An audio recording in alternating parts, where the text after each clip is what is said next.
slight greed to Team Zero's lineup that if the Darkseer, Timber, Bat, if they go, they get 1 item each and do it, then yeah, this game can become quite even, very even. But so we'll see, but I like it. I like it. Is there a specific timing or item you're looking for in this game, Lacoste? Pretty much 1-2 item timing on Aurora to be able to get stuff done, while it's a bit more, greedy, as Dee said, so they will need more items. These are not the heroes that come online. Prepare for battle! Well, let's see what's going to happen in the first game of this best of 3, but first we're listening to Sunby. Indeed, thank you, Shiva. I am here with Sunby, coach of Aurora. Happy with the draft? Yes. Quite happy. I read your essay on Twitter about how you felt that Dota was very aura-centric. Is that the kind of draft you've gone here, get a lot of tanky heroes that can build auras and just run at people?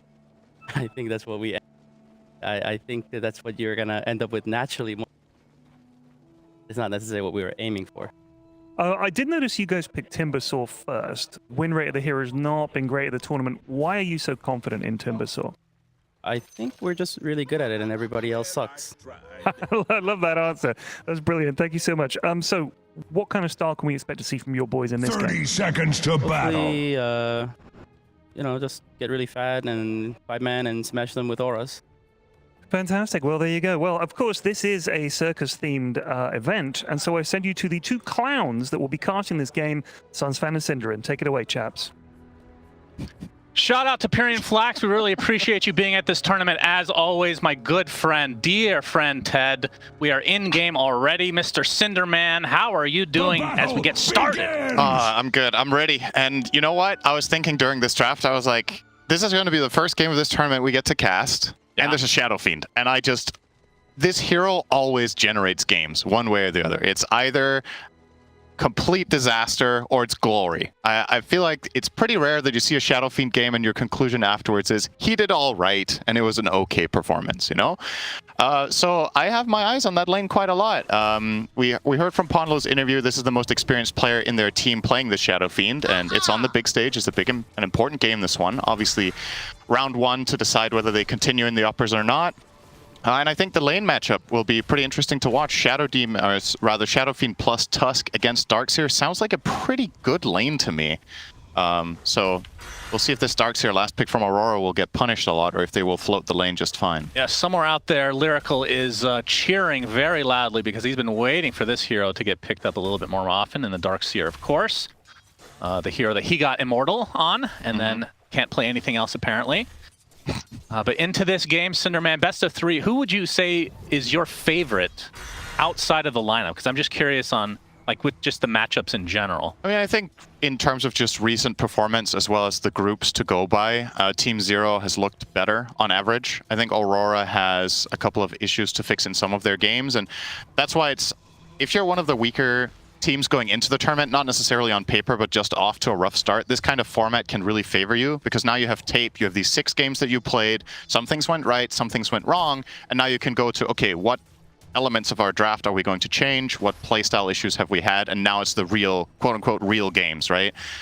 So if I went with everything that has happened across the year, I would say Aurora is the favorite. Based on the last month, definitely Team Zero. So let's see if they level up on Aurora. They're definitely, you can't blame them for, if you look at the draft, they're playing some of their absolute best heroes on every player. So it's definitely not unfamiliarity with the lineup that's going to cost them. Yeah, and that's exactly what you want out of a game 1. I mean, some people talk about taking these huge risks, but if you just pick these heroes that you're very comfortable with just to get an idea of how the other team wants to play, sometimes can work out quite well for you.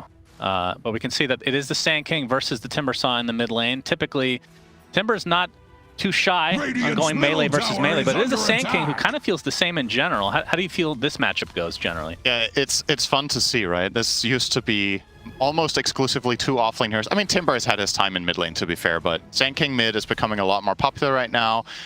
Historically speaking, Timbersaw would generally be getting the better of this matchup most of the time, but in mid, it's kind of strange, right? Because what ends up happening is, as you see 7E, he's just pulling the wave into farm the side camp together with his Sandstorm, since he can, with that facet, the Dust Devil can just keep moving with it. And in the meantime, Laurenov is getting a double stacked wave in his tower. So they're not, how much are they actually laning against each other, right? It's just this kind of awkward thing of they're both just farming, pushing out waves, and then whoever gets the most of it is going to be happier. And currently, it is Sand King with that extra side camp. Yep, he is quite happy indeed to start this game out. I mean, since we're still in game 1 in the laning stage, let's talk about the names real quick, Cinder, so we can be on the same page. This position 1 Shadow Fiend used to be known as Poyoyo, then Erica, and now it's YSR-04E. Can we just agree to call him Yes Sir? Yes, sir. Yes Sir? Yes. Is that fine with you? And call him that when he makes a good play. Okay, no sir when he dies. Got it. Perfect. Any of the facets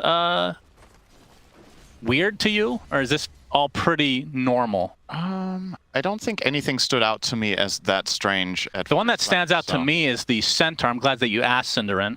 The horsepower facet. I mean, that's not for that hero. strange. Nobody ever takes the Counter-Strike facet. I figured out why. Because if you pick it, you have to play with sub-tick, and nobody wants that right now. All right. Hopefully I'm hired to the next event. Thank you very much. I think we need how many ticks does Dota have? It has 64, right? I think. It actually is low. I think it's 64. But you don't need that much in Dota, thankfully. Yeah.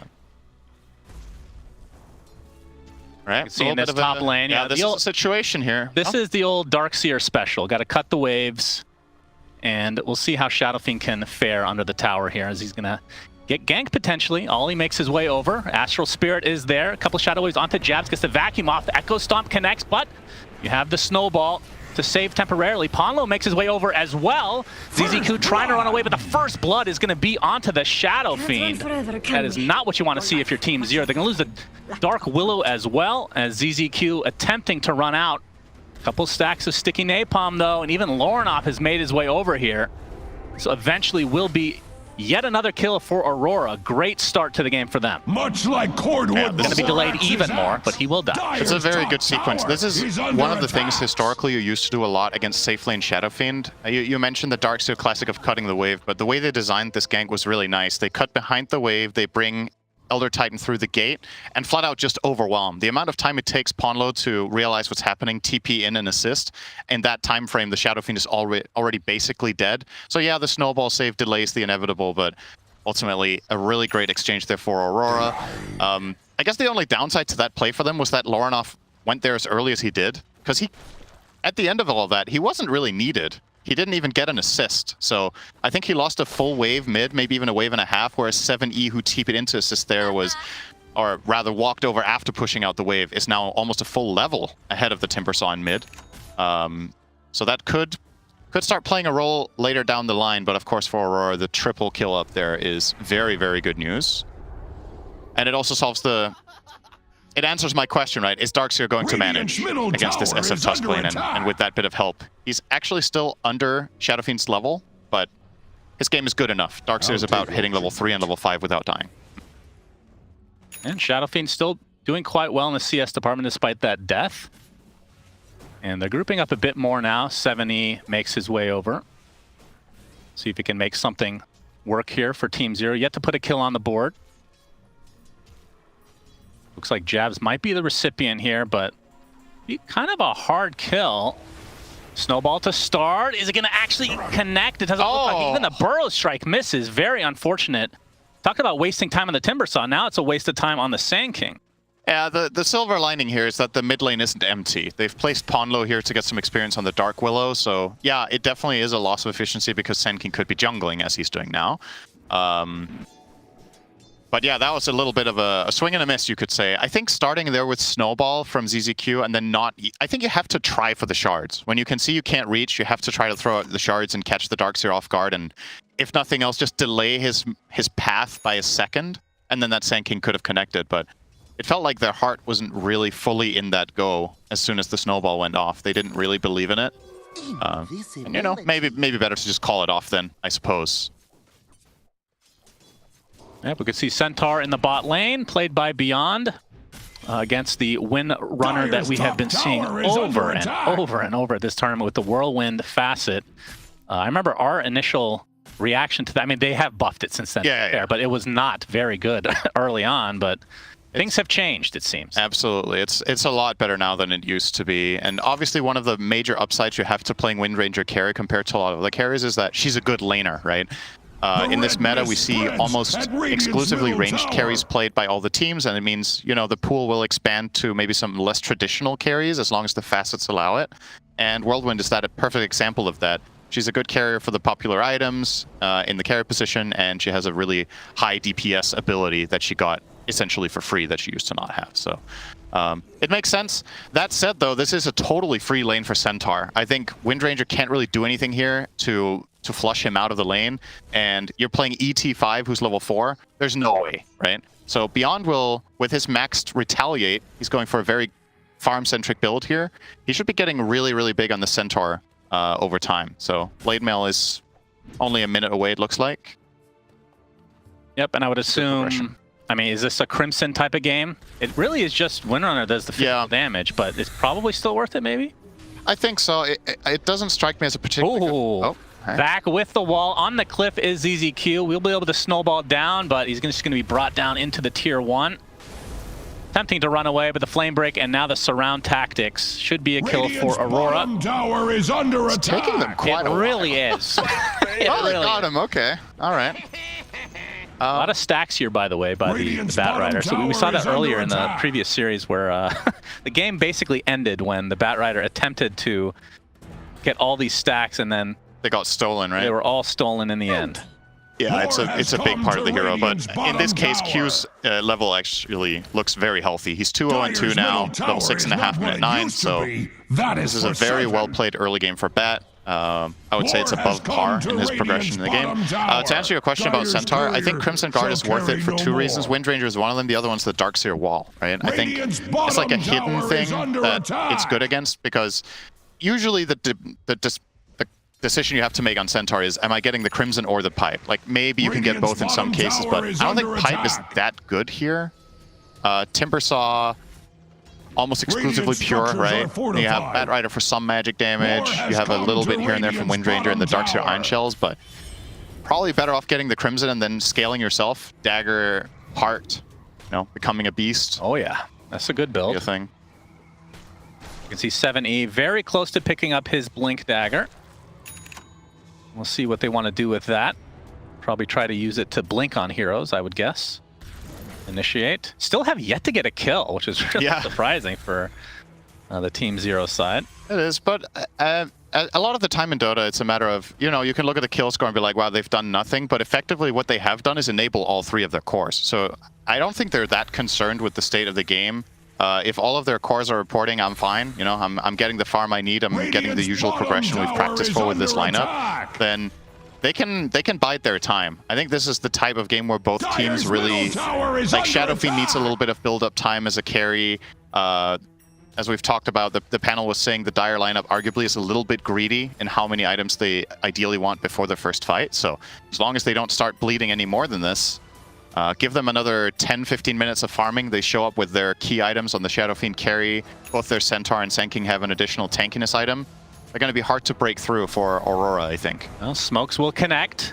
Chakram's going to split the uprights. No damage done. Trying to chase out this Dark Willow. Ponlo trying to use the Terrorize. Will do so, but Burrow Strike.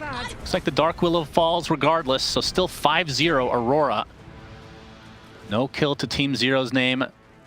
Very fittingly, I suppose, with their actual team name. See how long they can hold out. I mean, net worth-wise, still very even, though. We were talking about this earlier, how it feels like a lot of these games, I mean, you can tell me how the game state is right now. I feel like Team Zero is not even that far behind. Gonna get chased here. Wall was used as, yes, sir. Under the cover of the tier 1. We'll get some TP support in the form of 7E. Gets off the Burrow Strike jabs. Pretty fast, but looks like the Surge runs out. Now we have a good old-fashioned team fight. If 7E gets deleted, Requiem in the cover. We'll use that in a defensive measure. The power shot hits both heroes, slowing them to a crawl. Lasso onto the Shadow Fiend, and ZZQ looks to be next. This is going to be 8-0 Aurora. Radiant's bottom tower has they're bringing the numbers and just flat out outplaying them, right? The Centaur has not been involved in anything just yet. He offers a... I think the Stampede was even on cooldown there, so it didn't provide any sort of backup for his teammates.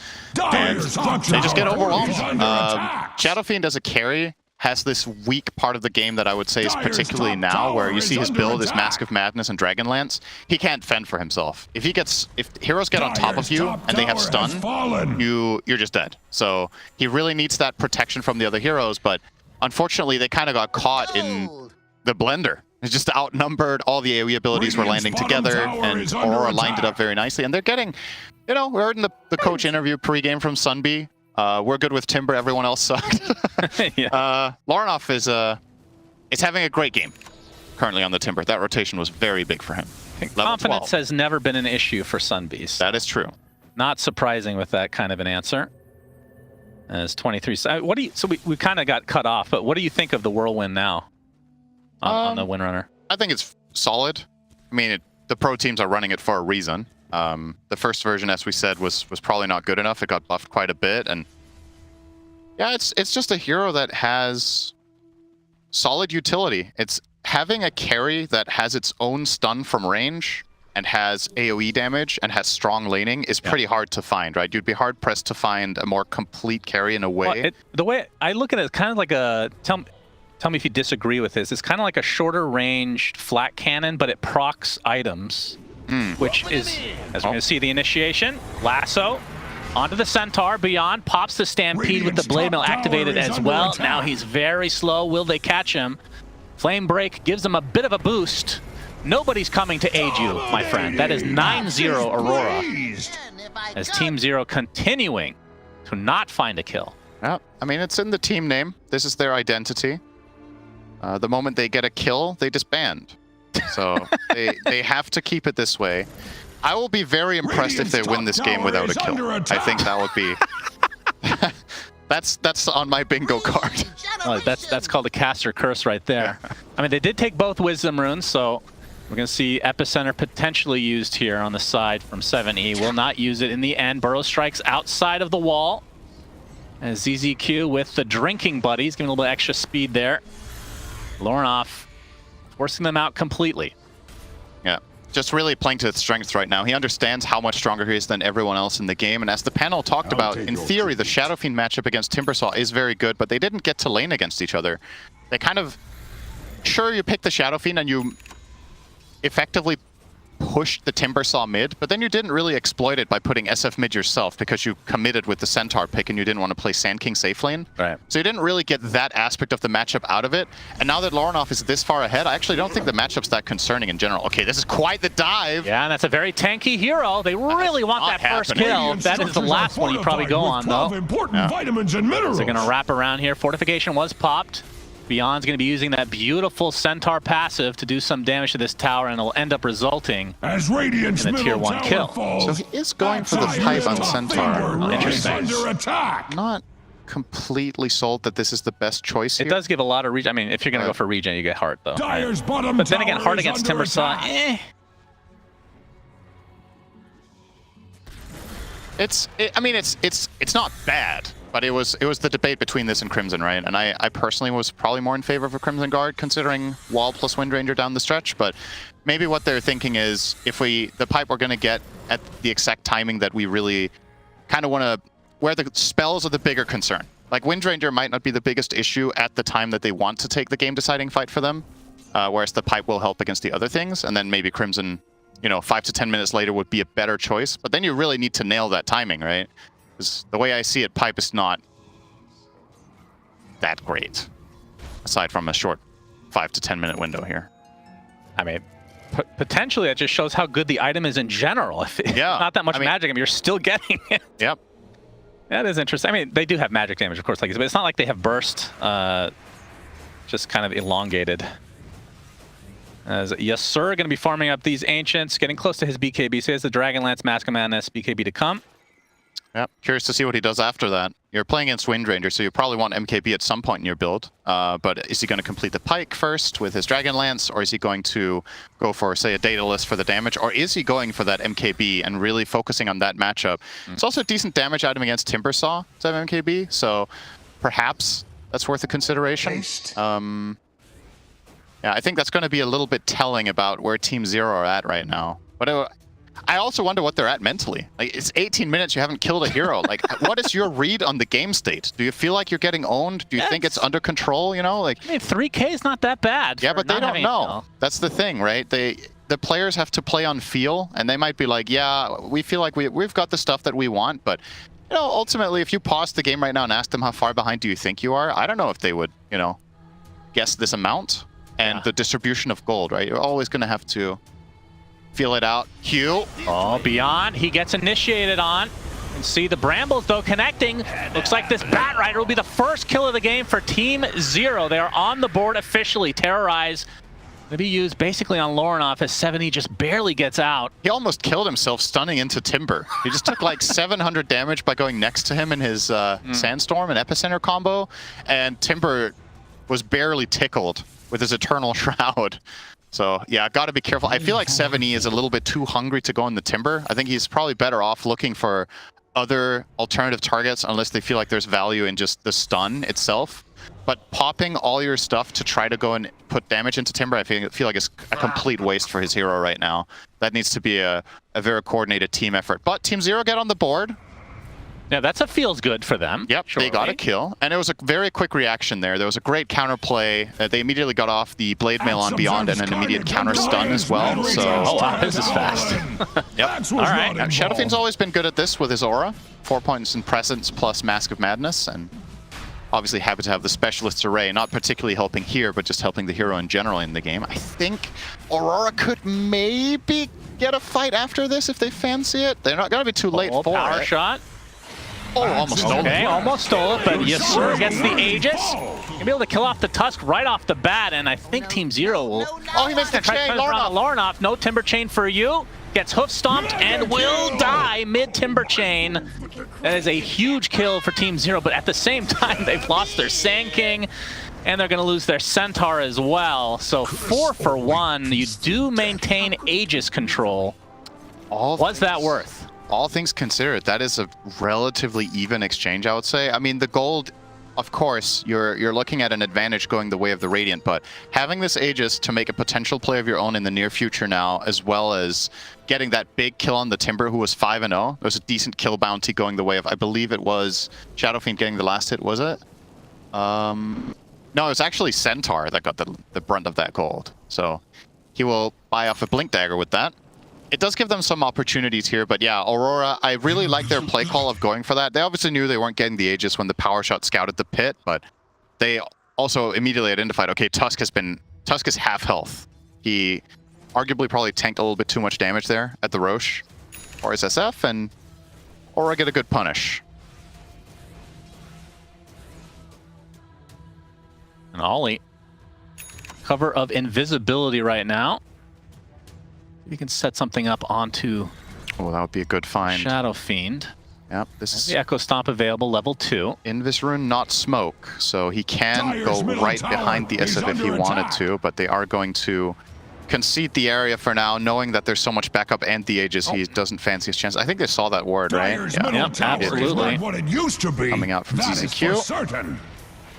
I think this is probably... Actually, they're going to go back. I thought they were going to commit for the tower with this D ward and having Aegis in hand, but showing some serious respect here to Aurora's potential defensive plays with Bat Rider with Blink Force Staff. I guess that's their major concern is, yeah, we can put our SF to hit the tower, but if Tusk isn't quick enough with the save with Snowball, SF is going to get pulled back to die twice. So we're going to not put it to use right now, at the very least, and it is the MKB that he's currently eyeing up after completing Pike, so he did want that first. Now going for the Tormentor. Which shard are they hoping for? Probably, I'm assuming they would rather have the Willow one. Yeah, surely. And they will get lucky. Shiva's now online for the Sand King as well, and they have the double Blink Dagger with the SK and the Centaur, so Team Zero in pretty good position to be able to take fights. Yeah, now... Again, only a 1k lead despite it being 13-2. Yep. Very odd. Yep, good farm. They have the Tormentor advantage, right? So there's some dead gold that is still available for the Radiant side if they were to get their own. Aurora, now, you're a little bit late, guys. They had to take this Tormentor about a minute ago. It was announced, but they're smoking over there now. If you mute the player, sometimes there's a bug that it mutes the Tormentor text as well. Dyer's bottom tower. Surely that's what it is. In the dirt. Oh, wow, this is a really fast Ags on Lorinov, by the way. Holy jeez. Yeah, they don't have a Dispel for it, right? So it's actually very powerful right now. There's no way of removing it. So Lorinov can go in with a lot of confidence with his reactive armor activated. They only really have one person that, I mean, do you force a nullifier? on Team Zero to be able to counter that? I mean, it is a really good counter. I guess a Yules would be I think Yules, and I think the name of the game for the Dire lineup right now, for the most part, honestly, is to control Lauren off but not commit for the kill. I think it's a lot of the time going to be the better approach to, try to catch him with a little bit of a stun here and there, disengage from him with Stampede if he gets on top of the right heroes, and kind of play around him.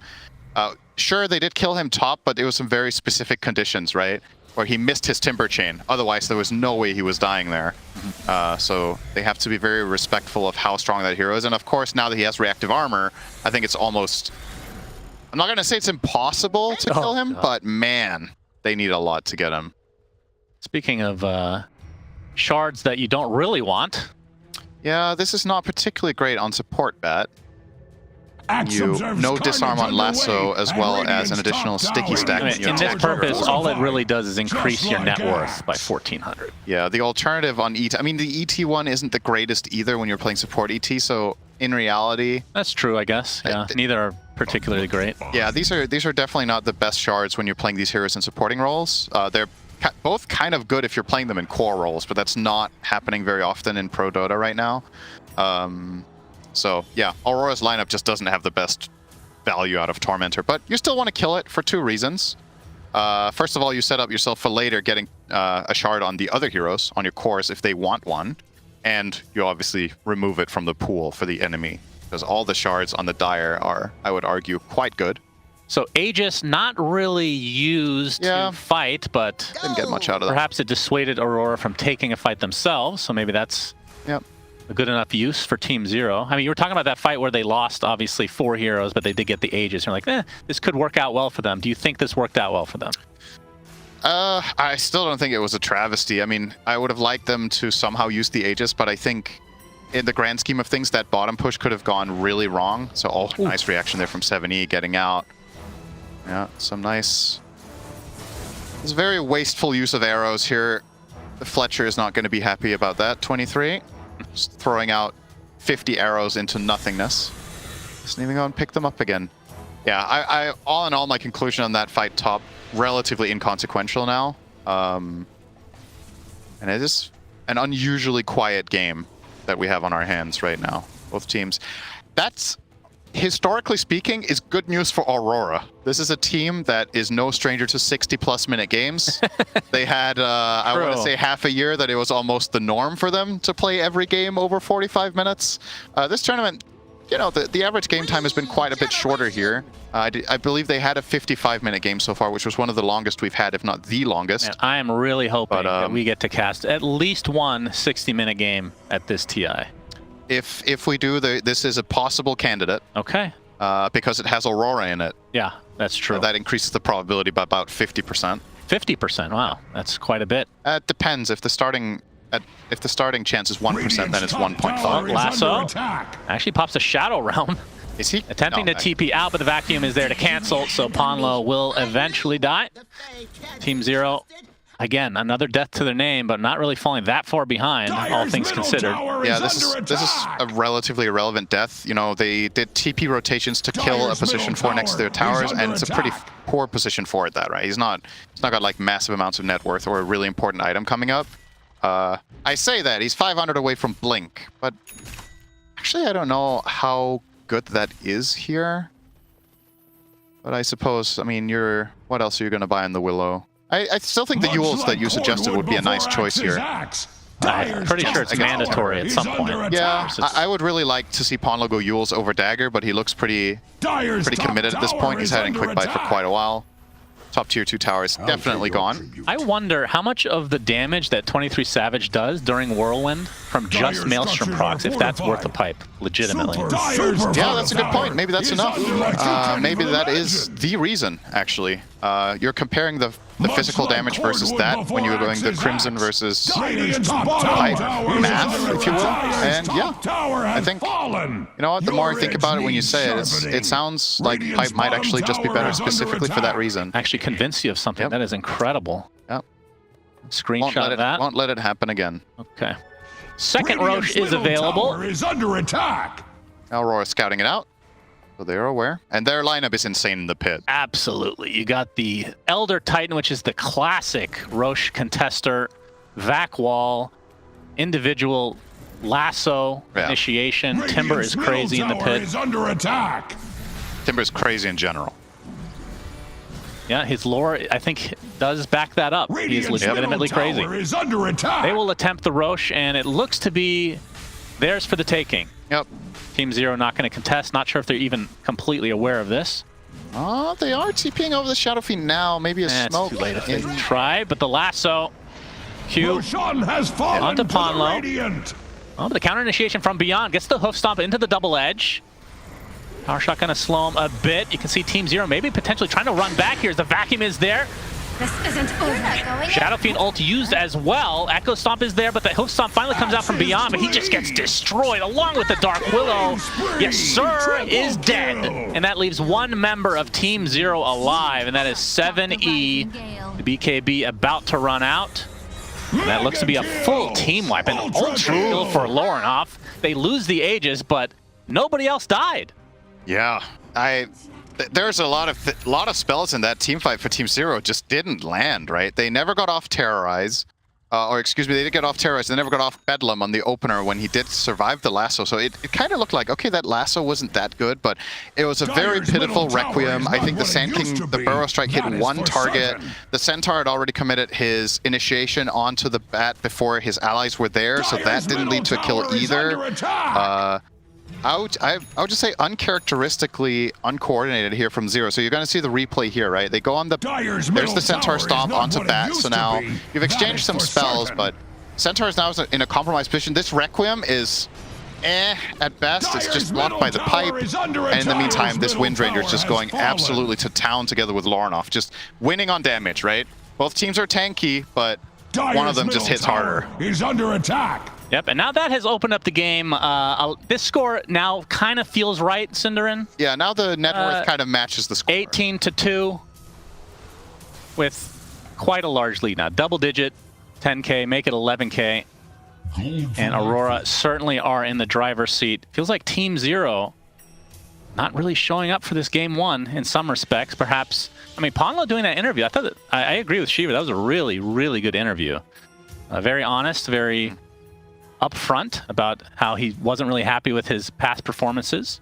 This is his first TI after so many years. Perhaps there's some nerves to go along. I mean, it's not him specifically, but the team in general, potentially. It definitely wouldn't be the first time that we see teams crumbling a little bit when the games start mattering more. You're kind of playing with the training wheels on in the group stage, where it's like, you know, some players and some teams just play better when the pressure's on, and some don't. And this is one game, so let's not get ahead of ourselves. But clearly, I think it's fair to say this is probably Team Zero's worst game of the tournament so far.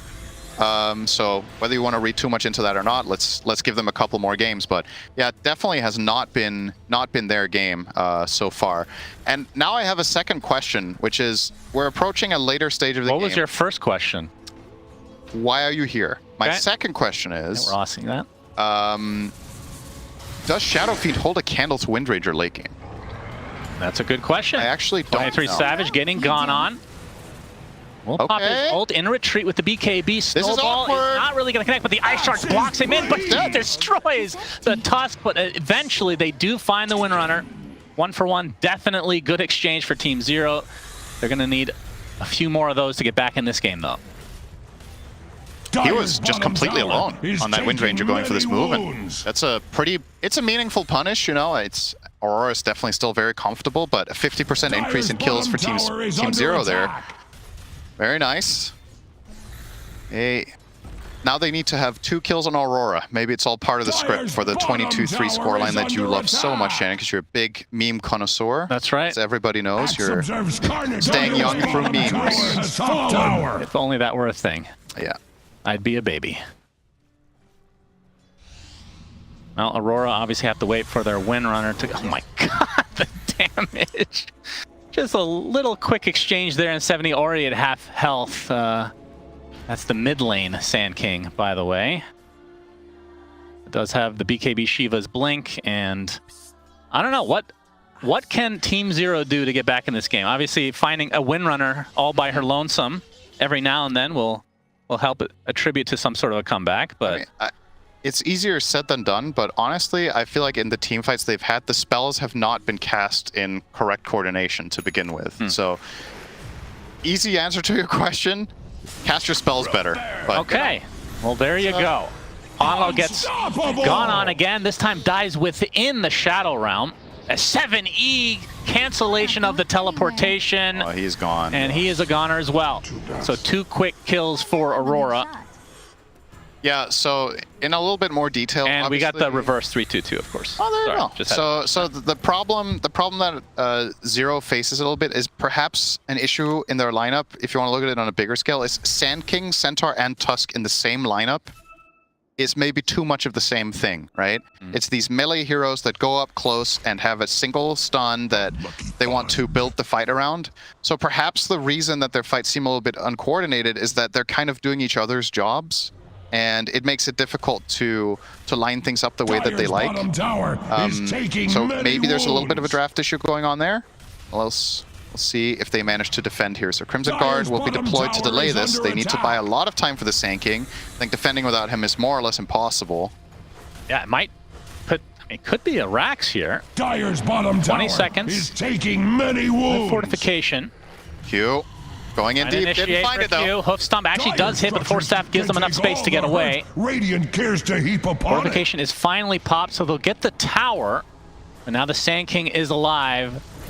Do Aurora stay? I guess on second thought as well, when I look at these lineups, something we maybe haven't thought about enough is if you look at Zero's damage breakdown, it's a ton of magic damage, and it's a lot of spread damage, right? Raises, Requiem, Sand King and Centaur's a lot of like spread magic damage over time. You don't have that big single target burst. So the first pick Timber saw, was he actually addressed at all, right? True. The reason it's difficult for them to access the fights the way that they want is if Aurora constantly just offer them up one target, it doesn't feel very satisfying and very natural to go in on that one guy.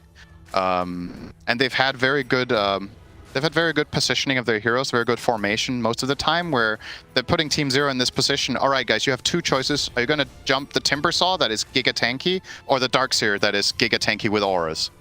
Those are the 2 options they most of the time present them with, and neither of those options seems appealing enough, so they kind of can't really go. And if they maintain that formation and keep offering bad fights, Zero seem unable to pierce through them. Beyond, he's initiated on again. The Shiva's popping. Look at the Chakram, just rip him a new one. 7E. See the buyback onto the Centaur to get back in this fight as fast as possible.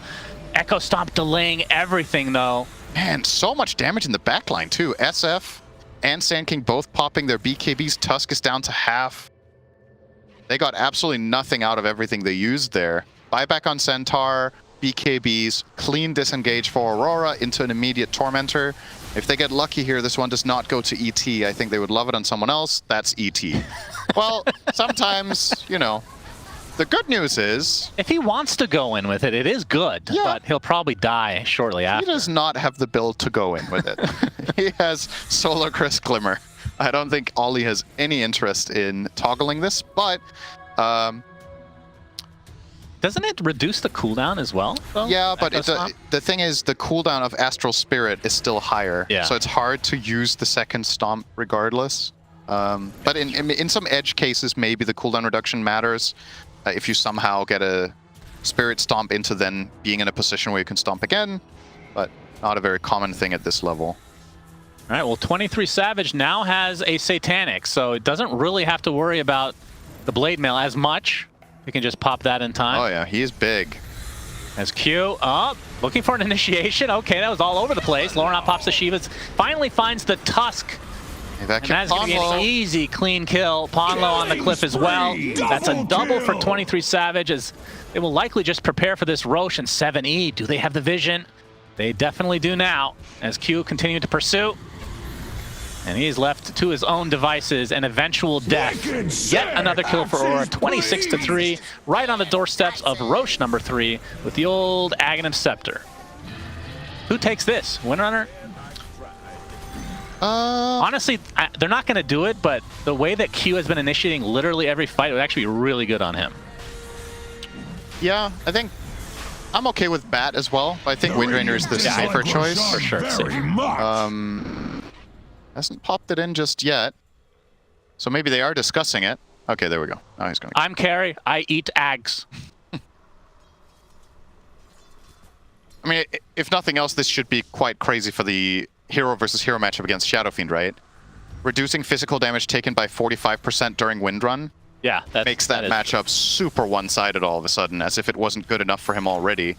And they don't have a way of dispelling it. So, yep, off we go. Off to the races. We're off to the Tier 3 number 2. And this one, unless Team Zero mount an incredible defense here, might go down as one of the more one-sided games of the tournament so far. Not one of the shortest, mind you. But really, Zero haven't really strung anything together in this 40-minute game. No, they have not. Sheepstick. On to yes, sir. This will be an easy racks for Aurora as they reposition. Still 4 minutes on that Aegis. They can take their sweet time if they want. On to the next lane they go. Question is, what is Team Zero waiting for? Because unless they're like super close to some pivotal item, yeah, no point in giving up any racks. I mean, the Roche banners are pretty annoying. 7E, Epi. I think one potential play that they have, which is quite a commitment, is to go in for a stun into offensive pike from Shadow Fiend.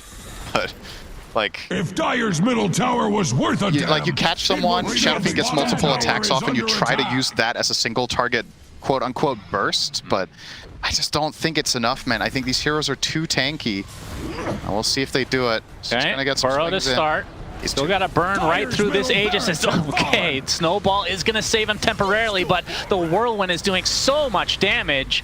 Beyond goes in with the Stampede. In fact, has the cart. Didn't even realize that. Shadow Fiend, very useful inside that cart. He's a demon in a cart. This is a fantasy game. Mid lane goes the way of Aurora.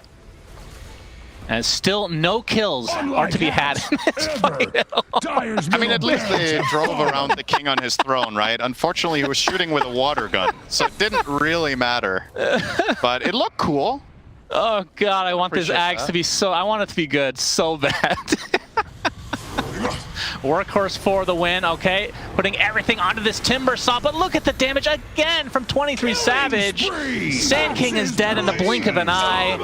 Yes, sir, trying to use his ult, but will back away instead. Q, looking for an opening, not finding one yet. As the Sand King buys back into the game. Still has his Epi to work with.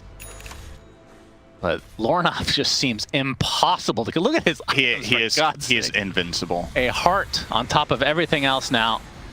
Yes, sir, already at half HP. Oh, they're going to try, maybe. Activated. No.